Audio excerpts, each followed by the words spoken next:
الكريم أما بعد فأعوذ بالله من الشيطان الرجيم بسم الله الرحمن الرحيم يا أيها الذين آمنوا كتب عليكم الصيام كما كتب على الذين من قبلكم لعلكم تتقون آمنت بالله صدق الله العظيم وبلغنا رسوله النبي الكريم ونحن على ذلك لمن الشاهدين والشاكرين والحمد لله رب العالمين رب اشرح لي صدري ويسر لي أمري واحلل عقدة من لساني يفقهوا قولي رب زدني علما رب زدني علما رب زدني علما سبحانك لا علم لنا إلا ما علمتنا إنك أنت العليم الحكيم يا رب صل وسلم دائما أبدا على حبيبك خير الخلق كلهم اللهم صل على محمد وعلى آل محمد كما صليت على إبراهيم وعلى آل إبراهيم إنك حميد مجيد اللهم بارك على محمد وعلى آل محمد كما باركت على إبراهيم وعلى آل إبراهيم إنك حميد مجيد انتہائی محترم بزرگوں، بھائیوں، دوستوں، ساتھیوں، سورہ بقرہ کی آیت نمبر 83 میں نے آپ کے سامنے تلاوت کی ہے۔ دعا فرمائیں کہ حق تعالی جل شانہ مجھے حق اور سچ کہنے کی توفیق نصیب فرمائے اور مجھے اور آپ کو اور پوری امت مسلمہ کو قرآن مجید فرقان حمید کو پڑھنے، سمجھنے اور اس پر عمل کرنے کی توفیق کامل نصیب فرمائے۔ گرامی قدر سامعین، یہ جو آیت کریمہ میں نے پڑھی ہے، اس آیت کریمہ میں اللہ تبارک و تعالی نے پہلی بات یہ ارشاد فرمائی ہے کہ روزے فرض ہیں اور ان کی فرضیت صرف امت مسلمہ کے ساتھ نہیں ہے بلکہ روزے کی ایک تاریخ ہے، جیسا کہ انسانوں کی ایک تاریخ ہے۔ جیسے جیسے انسانوں کا سلسلہ اللہ نے چلایا ویسے ویسے روزے کی فرضیت کو بھی اللہ نے قائم رکھا۔ ابتدا سے پہلے انسان سے روزے کا سلسلہ چل رہا ہے اور یہی روزے کی تاریخ ہے۔ روزہ حضرت آدم علیہ السلام سے شروع ہوا۔ کما کتب علی الذین من قبلکم لعلکم تتقون، یہ ہے روزے کا مقصد، اور اسی مقصد روزہ پر کچھ بات آج کی نشست میں کریں گے۔ لعلکم تتقون، یقین جانو کہ تم متقی اور پرہیزگار بن جاؤ گے، یقین جانو کہ تم بچ جاؤ گے، یقین جانو کہ تمہارا خاتمہ اچھا ہو جائے گا، تم نجات پا جاؤ گے۔ کب؟ اس وقت کہ جب تم تقوی اختیار کر لو۔ تقوی کیا ہے؟ تقوی کو آپ یوں سمجھیے کہ حضرت عمر رضی اللہ تعالیٰ عنہ نے، ایک صحابی ہیں ابی ابن کعب رضی اللہ تعالیٰ عنہ، ان سے پوچھا کہ یہ تقوی کیا ہے؟ تو انہوں نے سوالن آگے سے یہ جواب دینے سے پہلے سوال کیا کہ حضرت آپ یہ بتائیے کہ خاردار جھاڑی کے بیچ میں یا اس طرح کے راستے سے کبھی گزر ہوا؟ فرمایا ہاں۔ کہا کیا کرتے ہیں؟ کہا شمرت لبسی، اپنے لباس کو سکیل دیتا ہوں تاکہ کوئی کانٹا، کوئی جھاڑی کا کوئی حصہ میرے جسم میں، میرے کپڑوں میں پیوست نہ ہو جائے، اپنے آپ کو بچا کے چلتا ہوں۔ فرمایا خدا کا تقویٰ یہی تقویٰ ہے کہ اپنے آپ کو دنیا کی اس جھاڑی کے اندر، دنیا کی زندگی کی اس خاردار جھاڑی کے اندر رہتے ہوئے اپنے آپ کو گناہوں سے بچانا، اللہ کی نافرمانی سے بچانا، اللہ کی جو منشا ہے اس کے مطابق زندگی گزارنا، اپنے جسم کو یعنی اپنی روح کو بچانا گناہوں کی غلاظتوں سے، گناہوں کی نجاستوں سے، یہی تقویٰ ہے۔ انہوں نے تو فرمایا کہ یہ تقویٰ ہے۔ میں نے یہ چند باتیں عرض کر دی کہ تقویٰ یہی چیز ہے کہ انسان خود کو گناہوں سے بچائے۔ دیکھیے، ایک بیمار جب کسی ڈاکٹر کے پاس جاتا ہے، کسی طبیب کے پاس جاتا ہے، تو بیمار کے لیے وہ مرض کی تشخیص کے بعد دوا تجویز کرتے ہیں، لیکن صرف دوا تجویز نہیں کرتے بلکہ اس کے ساتھ ساتھ پرہیز بھی بتلاتے ہیں۔ گویا دو چیزیں مریض کے لیے بتائی جاتی ہیں، ایک دوا اور دوسرا پرہیز۔ اگر مریض دوا پر زور دے لیکن پرہیز نہ کرے مرض کما حق وہ ختم نہیں ہو سکتا، بلکہ بہت ممکن ہے کہ مرض بڑھ جائے۔ صرف پرہیز کرے اور دوا استعمال نہ کرے تو تب بھی جسم کے لیے وہ اتنا مفید نہیں ہے۔ دونوں چیزیں ضروری ہیں۔ انسانیت کی روح کی ترقی کے لیے دو باتیں ضروری ہیں، ایک بات پرہیز اور دوسری بات دوا۔ اللہ تبارک و تعالیٰ نے فرمایا روزہ تم پر فرض کیا گیا ہے جیسا کہ پچھلی امتوں پر فرض کیا گیا، لعلکم تتقون، شاید کہ تم متقی بن جاؤ۔ یہ متقی بن جانا کیا ہے؟ متقی بن جانا یہ ہے کہ اس روزے کی برکت سے تم اپنی زندگی میں پرہیز پیدا کر لو، روزے کی برکت سے تم اپنے لیے دوا استعمال کرنا شروع کر دو تو تم متقی بن جاؤ گے۔ اب تو پرہیز کن چیزوں سے کرنا ہے؟ پرہیز کرنا ہے گناہوں سے۔ گناہ کیا ہے؟ یاد رکھیے کہ گناہ اپنی ذات کے اعتبار سے خباثت بھی ہے، رذالت بھی ہے، نجاست بھی ہے، غلاظت بھی ہے۔ اللہ رب العزت نے گناہوں کے اثرات دنیا میں رکھے ہیں۔ ان گناہوں کے کچھ اثرات میں آپ کے سامنے رکھتا ہوں کہ نمبر ایک، گناہ کی نحوست یہ ہے کہ انسان علم نور سے محروم ہو جاتا ہے۔ امام مالک رحمت اللہ علیہ ایک بات ارشاد فرماتے ہیں کہ ان اللہ تعالی قد القا علی قلبک نورا، کہ بے شک کہ اللہ نے آپ کے دل پر نور کو القا کیا ہے۔ اس نور سے مراد نور روحانیت، اس نور سے مراد نور نورانیت، اس نور سے مراد نور ایمان، نور قرآن، نور اعمال صالحہ، ہر اچھائی اور خیر اور خوبی پر نور کا اطلاق۔ اللہ نے آپ کے دل پر نور کو اتارا ہے، اللہ نے آپ کے دل میں نور کو بٹھایا ہے، نور کو بسایا ہے۔ اب آگے فرماتے ہیں فلا تطفئه بظلمت المعصیہ، اس نور کو گناہوں کے اندھیروں کی وجہ سے بجھانا نہیں۔ جو روشنی رب نے جلائی ہے، جو دیا رب نے تمہارے دل پہ جلایا ہے، اسے گناہوں کی معصیت سے بجھانا نہیں۔ گویا معلوم یہ ہوا کہ گناہ انسان کے اندر سے نور علم کو ہٹا دیتا ہے، دور کر دیتا ہے، محروم کر دیتا ہے نور علم سے انسان کو۔ دوسری بات، اللہ رب العزت کے پیغمبر صلی اللہ علیہ وسلم کے فرمان کے مطابق معلوم یہ ہوتا ہے کہ نور جو گناہ ہے یہ انسان سے اس کا رزق چھین لیتا ہے۔ ان الرجل لیحرم، بے شک کہ انسان محروم کر دیا جاتا ہے الرزق، کس سے؟ رزق سے۔ کب؟ کس سبب سے؟ بالذنب یصیبہ، اس گناہ کی وجہ سے جو گناہ وہ کرتا ہے۔ انسان گناہ کرتا ہے، اس گناہ کا نقصان یہ ہوتا ہے کہ اس سے اس کا رزق چھین لیا جاتا ہے۔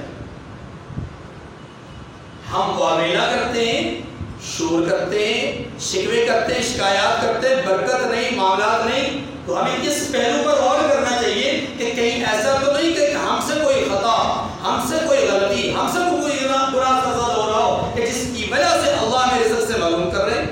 نمبر 3، اللہ رب العزت کے فرشتے ان لوگوں کے لیے دعائیں کرتے ہیں جو لوگ استغفار میں مصروف ہوتے ہیں، جو لوگ رب کی عبادت میں مصروف ہوتے ہیں، جو لوگ رب کی اطاعت میں مصروف ہوتے ہیں۔ اللہ کے مقرب فرشتے جو عرش کو تھامے ہوئے ہیں، عرش کے گرد ہیں، جو کرسی کے گرد چکر لگاتے ہیں، ان فرشتوں کی دعائیں ان لوگوں کو شامل ہوتی ہیں جو استغفار میں مصروف ہوتے ہیں، دعاؤں میں مصروف ہوتے ہیں، عبادات میں مصروف ہوتے ہیں۔ سورہ مومن میں اللہ جل شانہ ارشاد فرماتے ہیں الذین یحملون العرش ومن حولہ یسبحون بحمد ربهم ویستغفرون لمن فی الارض۔ اور یہ کون ہے؟ یہ وہ لوگ ہیں کہ جو اللہ کی عبادت کرتے ہیں، ان کے لیے دعائیں کرتے ہیں فرشتے۔ اب جو آدمی گناہ میں مصروف ہوتا ہے، گناہ کرتا ہے، تو وہ فرشتے ان کے لیے دعائیں نہیں کرتے۔ تو فرشتوں کی دعاؤں سے معلوم ہی بھی گناہ کا ایک نتیجہ ہے، گناہ کا ایک اثر ہے۔ گناہ کا ایک اثر یہ ہے کہ اللہ رب العزت نے قرآن میں فرمایا ہے کہ یہ جو خشکی کے اندر یا تری کے اندر فسادات برپا ہو رہے ہیں، یہ تمہارے اعمال کا نتیجہ ہے۔ ظہر الفساد فی البر والبحر بما کسبت ایدی الناس، گناہوں ہی کا نتیجہ ہے کہ انسان پر شیاطین کا تسلط ہو جاتا ہے۔ وَلَقَدْ صَدَّقَ عَلَيْهِمْ إِبْلِيسُ ظَنَّهُ فَاتَّبَعُوهُ، کہ انسان شیطان کی پیروی میں لگ گئے تو گویا شیطان نے اپنی بات سچ کر دکھائی، کیونکہ اس نے کہا تھا کہ میں انسانوں کو گمراہ کروں گا، اور انسان اس کے نقش قدم پر چل کر کے گمراہ ہو گئے۔ گناہوں کے اثرات یہ ہیں کہ دربار الہی سے انسان بے مقرد ہو جاتا ہے، گویا اس کو رحمتیں نازل نہیں ہوتی، اس پر کرم نہیں ہوتا، اس کے لیے بخششیں نہیں ہوتی، اس کے لیے عطائیں نہیں ہوتی، اس کے لیے فضل کے جو فضل کا نزول ہے وہ نہیں ہوتا۔ تب تک جب تک وہ گناہ میں مصروف ہوتا ہے۔ وَمَن يُهِنِ اللَّهُ فَمَا لَهُ مِن مُكْرِمٍ، جو اللہ کی احکامات کی توہین کرے گا اس کا کوئی اعزاز نہیں، کوئی اکرام نہیں، کوئی فضل نہیں، کوئی عطا نہیں۔ گناہوں کی نحوست ہے کہ انسان اپنی مقصد عبدیت کو بھول جاتا ہے۔ مقصد عبدیت کیا ہے؟ وَمَا خَلَقْتُ الْجِنَّ وَالْإِنسَ إِلَّا لِيَعْبُدُونِ، کہ گناہ کرنے والا آدمی پھر عبادت کی طرف اس کا رخ نہیں ہوتا، عبادت کی طرف اس کا میلان نہیں ہوتا۔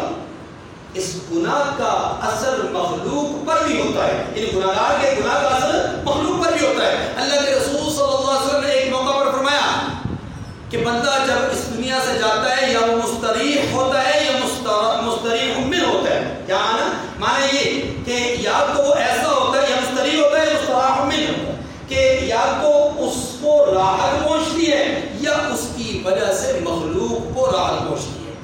صحابہ کرام نے پوچھا یا رسول اللہ یہ مستریح اور مستراح من کیا ہے؟ اللہ کے رسول صلی اللہ علیہ وسلم نے فرمایا کہ جب بندہ مومن اس دنیا سے جاتا ہے مستریح، وہ راحت پاتا ہے کس سے؟ من نصب الدنیا، دنیا کی آزمائشوں سے، دنیا کی تکلیفوں سے، دنیا کے امتحانات سے اس کو راحت مل جاتی ہے۔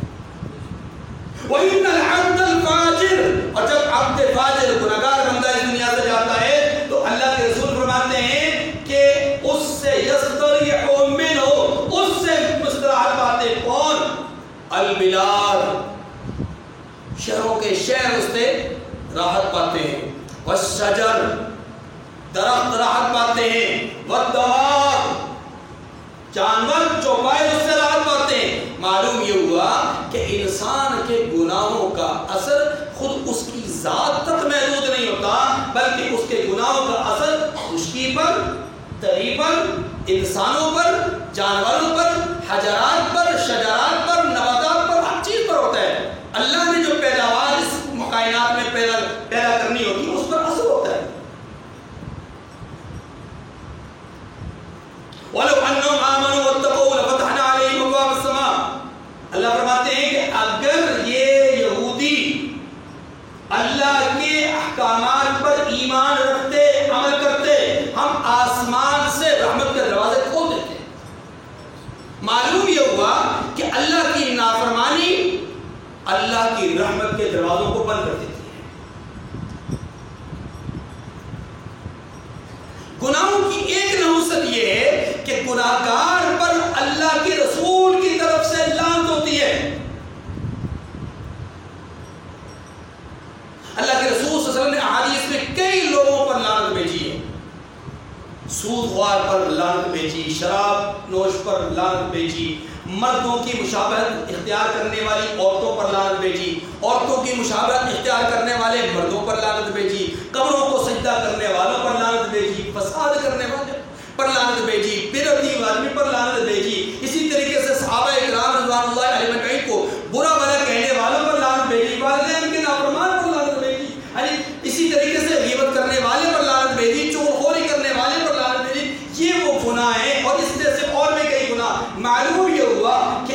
جرائم کا ارتکاب کرنے والے رسول خدا صلی اللہ علیہ وسلم کی طرف سے لعنت کے مستحق ہو جاتے ہیں، اور وہ بدنصیب ہے جس کے لیے رسول اللہ لعنت فرمائے۔ اس سے بڑا بدنصیب کو میرے بھائیوں گناہ کیا ہے؟ گناہ کی مثال چنگاری کی ہے۔ آپ کی چنگاری وہ چھوٹی ہو، وہ زیادہ ہو، بڑی ہو، ہر صورت میں وہ نقصان دہ ہے۔ گناہ کی مثال کینسر کے مرض کی طرح ہے کہ کینسر کا مرض انسان کے وجود کے لیے مضر ہے، چاہے وہ کینسر ابتدائی اسٹیج پر ہو یا آخری اسٹیج پر ہو۔ گناہ بھی انسان کے لیے مضر صحت ہے، مضر روحانیت ہے، اس کی روح کو متاثر کرتا ہے۔ اور گناہ کی مثال نجاست کی ہے، جیسے نجاست میں بدبو ہوتی ہے، گناہ میں بھی نجاست بدبو ہے، چاہے یہ تھوڑی مقدار میں ہو چاہے یہ زیادہ مقدار میں ہو۔ اور بعض ہمارے دوست ہمارے بھائی اس تصور کے ساتھ خدا نہ خواستہ گناہ کر لیتے ہیں، کوئی بات نہیں، نہ فلاں نماز پڑھیں گے فلاں عمل کریں گے تو گناہ دھل جائیں گے۔ اس کی مثال تو ایسے ہی ہے جیسا کہ کسی گھر میں، کسی دکان میں، کسی دفتر میں، کسی جگہ پر ہم اے سی چلائیں، گرمیوں کہتے ہیں نا، مثال سے زیادہ آسانی سے سمجھ میں آئے گی۔ اے سی چلائیں اور اے سی کا جو ٹمپریچر ہے وہ بالکل ہائی کر کے کہ فل یخ ٹھنڈا کرے، لیکن ساتھ ہی کھڑکیاں اور دروازے بھی کھلے ہوں۔ مجھے ایمانداری سے بتلائیے کمرہ حال کیا وہ جگہ ٹھنڈی ہوگی؟ کیوں جی؟ اے سی تو چل رہا ہے اور اپنی فل کولنگ بھی کر رہا ہے، لیکن مسئلہ کیا ہے؟ ایک طرف سے ٹھنڈک آ رہی ہے تو دوسری طرف سے ٹھنڈک جا رہی ہے۔ اللہ اکبر، افمن زین لہ سوء عملہ فرآہ حسنا۔ ایسے بھی دنیا میں لوگ موجود ہیں کہ جو دنیا میں نیک اعمال کرتے ہیں اپنے تئیں، یعنی خود سے کسی چیز کو نیک سمجھ کر کر رہے ہوتے ہیں، حالانکہ وہ نیکی ہوتی نہیں۔ کچھ وہ لوگ ہوتے ہیں کہ جو ہوتے بھی نیک ہیں، کرتے بھی نیکی ہیں اور عمل بھی وہ نیک ہی ہوتا ہے، لیکن اس کے مقابلے میں ان سے غلطی ایسی ہو جاتی ہے کہ ان کی نیکی ضائع ہو جاتی ہے۔ ان تحبط اعمالکم وانتم لا تشعرون، تمہیں پتہ بھی نہیں چلتا۔ بات سمجھ میں آ رہی ہے؟ گناہوں کی نحوستیں، گناہوں کے اثرات یہ اس دنیا میں بھی ہوتے ہیں۔ عدل و انصاف فقط حشر پہ موقوف نہیں، عدل و انصاف فقط حشر پہ موقوف نہیں، زندگی خود بھی گناہوں کی سزا دیتی ہے۔ اس دنیا میں بھی انسان کو بہت ساری چیزوں کا خمیازہ بھگتنا ہوتا ہے، اس لیے کہ گندم از گندم جو سے جو بولو، گندم سے گندم ہی پیدا ہوتی ہے، جو سے جو ہی پیدا ہوتا ہے۔ سنو اے غافل انسان، از مکافات عمل غافل نہ، مکافات عمل سے غافل نہیں ہونا چاہیے۔ ہم ظلم کریں گے تو کل کو ہمارے ساتھ ظلم کیا جائے گا، ہم کسی کی تضحیق کریں گے کل ہمارے ساتھ تضحیق کا پہلو کیا جائے گا، ہم کسی کے ساتھ زیادتی کریں گے کل کو ہمارے ساتھ زیادتی کی جائے گی، ہم کسی کا برا سوچیں گے تو کل کو ہمارے لیے کوئی برا سوچے گا، ہم کسی کے لیے کوئی غلط قدم اٹھائیں گے کل کو ہمارے لیے کوئی غلط قدم اٹھایا جائے گا۔ مکافات عمل سے کبھی غافل نہیں ہونا چاہیے۔ تو گناہوں کی نحوستیں ہیں، اس روزے کی برکت کیا ہے؟ لعلکم تتقون، تاکہ تم پرہیزگار بن جاؤ، متقی بن جاؤ۔ یہ روزہ تمہیں پرہیز سکھاتا ہے۔ منہ بند کیوں بھائی؟ اللہ کا حکم۔ اپنی جسمانی خواہش کو دبا دیا کیوں بھائی؟ اللہ کا حکم۔ پانی نہیں پینا، آپ تنہائی میں ہیں، کوئی نہیں دیکھ رہا، پانی کا گلاس سامنے ہے، ہونٹ آپ کے خشک ہیں، آپ کا گلا بالکل خشک ہے، آپ کا وجود گرمی سے انتہائی زیادہ نڈھال ہے، پانی آپ کے سامنے ہے، آپ پانی کے گلاس کو بھی دیکھتے ہیں، پانی کو بھی دیکھتے ہیں، پھر بھی اسے گلاس میں ڈال کر کے حلق کے نیچے نہیں اتارتے۔ وجہ کیا ہے؟ وجہ یہ ہے کہ آپ جانتے ہیں کہ میرا روزہ ہے۔ اس کو بھی جوڑیے، آپ کلی آپ وضو کرتے ہیں، وضو میں کلی کے اندر احتیاط کرتے ہیں کہ کہیں کوئی قطرہ بھی حلق کے اندر نہ چلا جائے، روزہ نہ ٹوٹ جائے۔ اس احتیاط کے پیچھے وجہ کیا ہے؟ پرہیز ہے۔ یہ پرہیز کیوں کرتے ہیں؟ اس لیے کہ مالک ناراض نہ ہو جائے، اس لیے کہ خدا کا حکم ہے، اس لیے کہ رب کا حکم یہ ہے کہ میں نے اپنے گلے سے نیچے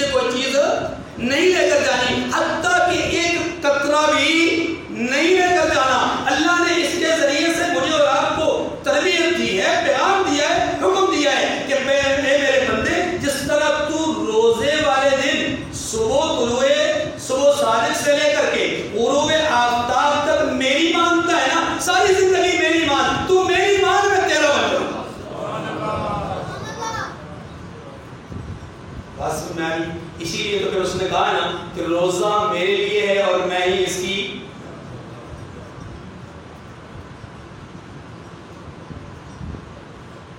بادشاہ نے اعلان کر دیا نا کہ فلاں دن فلاں میدان میں بہت بڑا اجتماع ہم کرنے جا رہے ہیں اور اس اجتماع میں اپنے پورے مملکت کے خزانوں کو وہاں رکھنا چاہتے ہیں.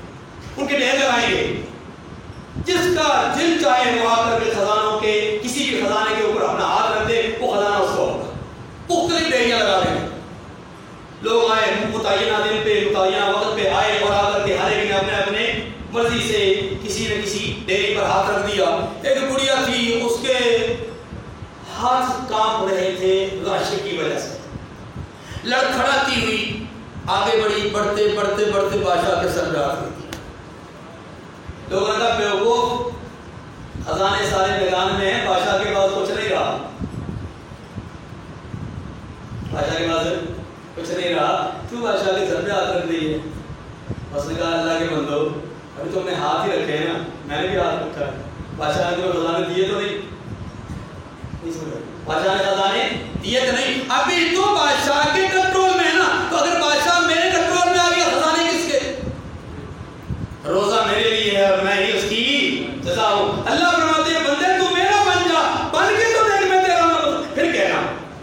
تو میری طرف قدم چل کے دیکھ, میں دوڑ کے نہ ہوں تو پھر کہنا. تو میری طرف ایک بارش چل کے دیکھ, میں تیری طرف ایک قدم چل کے نہ ہوں تو پھر کہنا. تو مجھے پکار کر تو دیکھ, میں جواب نہ دوں پھر کہنا. وَإِذَا سَأَلَكَ عِبَادِي عَنِّي فَإِنِّي قَرِيبٌ, میں تیرے بہت قریب ہوں. کتنا قریب؟ نَحْنُ أَقْرَبُ إِلَيْهِ مِنْ حَبْلِ الْوَرِيدِ, میں تیری شہرہ سے زیادہ قریب. آج بندہ یہ سمجھتا ہے مجھے دیکھنے والا کوئی نہیں. اللہ فرماتے ہیں نا نا, میں تجھے دیکھنے والا ہوں. بندہ کہتے ہیں میرے ساتھ کوئی نہیں, میں اکیلا ہوں, تنہا ہوں, اکیلا ہوں, گناہ کر رہا ہوں. اللہ فرماتے ہیں نا, وَهُوَ مَعَكُمْ أَيْنَمَا كُنتُمْ, تم جہاں بھی ہوگے اللہ تمہارے ساتھ ہوگا. تم سمجھتے ہو جانتا کوئی نہیں. اللہ فرماتے ہیں کہ يَعْلَمُ خَائِنَةَ الْأَعْيُنِ وَمَا تُخْفِي الصُّدُورُ. اللہ تو آنکھ کی خیانت کو بھی جانتے ہیں کہ آنکھ کہاں غلطی کر رہی ہے, یہ غیر محرم پر پڑی ہے یا گڑی ہے, اللہ تو جانتے ہیں. نظر کے اندر دیکھنے کی جو پس منظر میں جو جذبہ ہے, اللہ اس جذبے کو بھی جانتے ہیں. اس لیے گناہوں کے اثرات اور گناہوں کا معاملہ اس کو مد نظر رکھتے ہوئے اس رمضان میں ہم یہ عزم کریں, ارادہ کریں کہ ہم اپنی روح کو گناہوں کی غلاظت سے, نجاست سے کیا کریں گے, پاک. اور اس کی پاکیزگی کے لیے اس کا پرہیز بہت ضروری ہے. زبان کو جھوٹ سے, غیبت سے, چغلخوری سے پاک کر لیجیے. زبان کو تہمت درازی سے پاک کر لیجیے. اپنے کانوں کو غیر محرم کی آواز یا اسی طریقے سے گانے یا فحش چیزیں سننے سے اپنے کانوں کو بچائیے. اپنی نگاہوں کو بچائیے. اپنے دل کو گناہ کی غلاظت سوچنے سے بچائیے.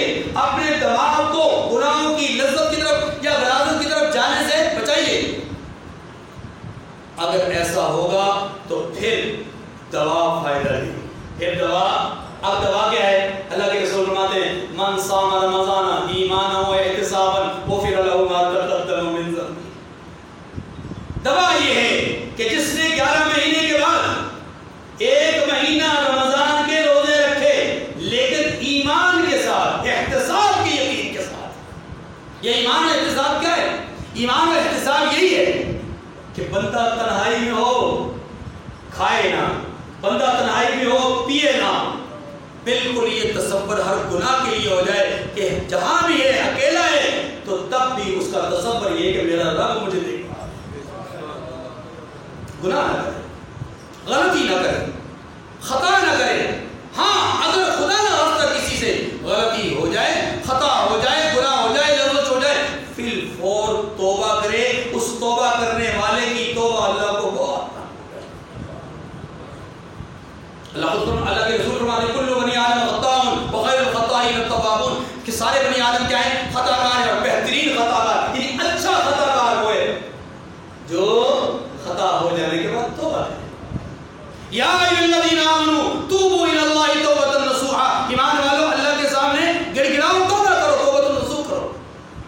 ان اللہ یغفر الذنوب جميعا، اللہ ہر قسم کے گناہ معاف فرماتا ہے۔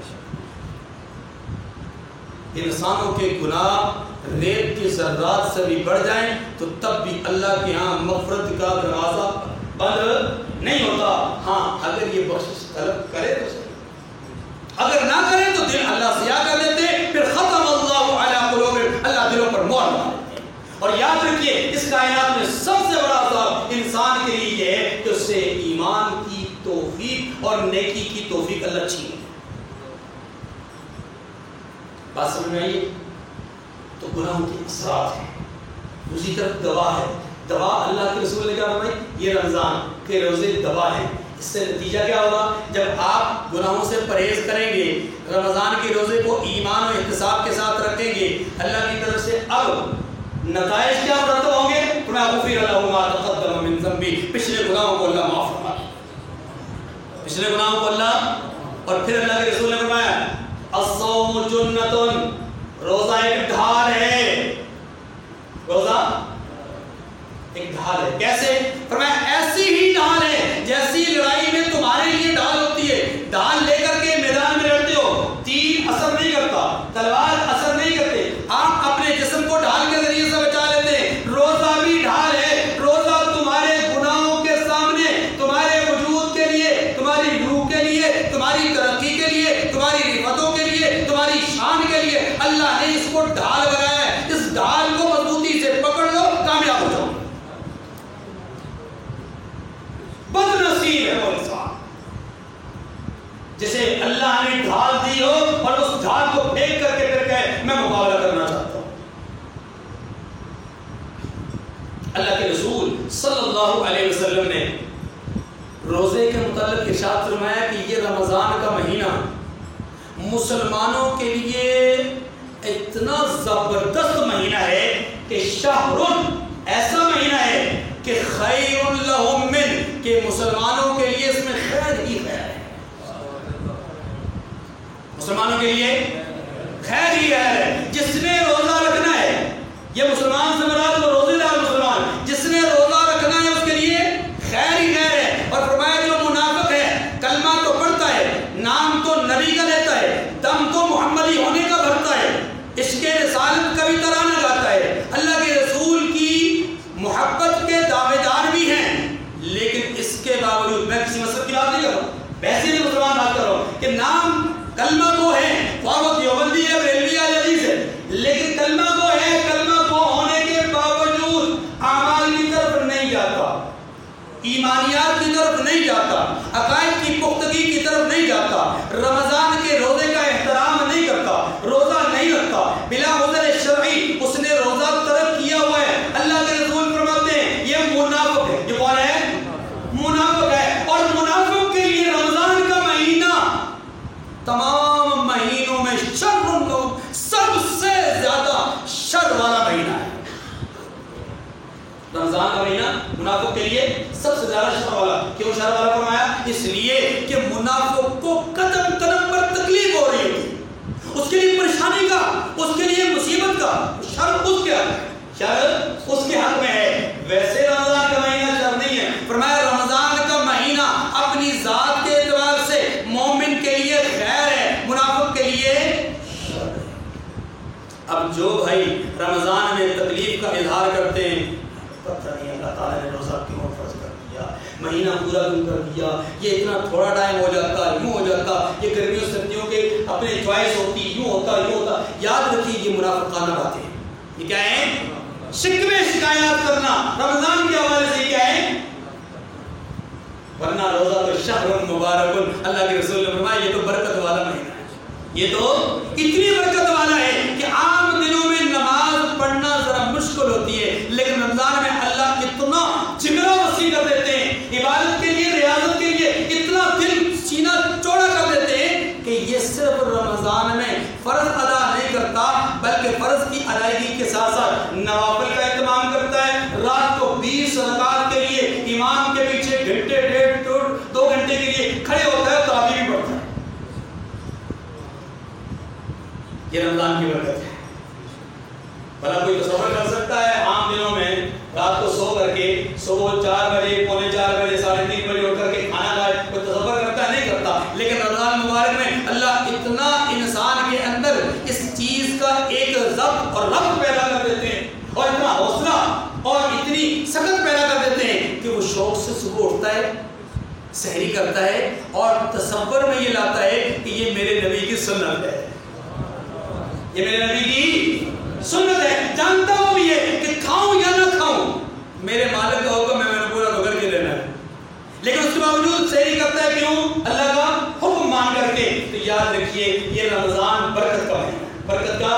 تو دو چیزیں ہوئی، لعلکم تتقون، تم پرہیزگار بن جاؤ. پرہیزگاری کے لیے دو چیزیں، ایک یہ کہ علاج کروائیے، دوا لیجیے، اور دوسرا یہ کہ پرہیز کیجیے. اللہ مجھے بھی پرہیز کرنے کی توفیق نصیب فرمائے گناہوں سے، اور اللہ مجھے بھی دوائی استعمال کرنے کی توفیق نصیب فرمائے کون سی؟ نیکی اور تقوی کی. وآخر دعوانا الحمدللہ رب العالمین.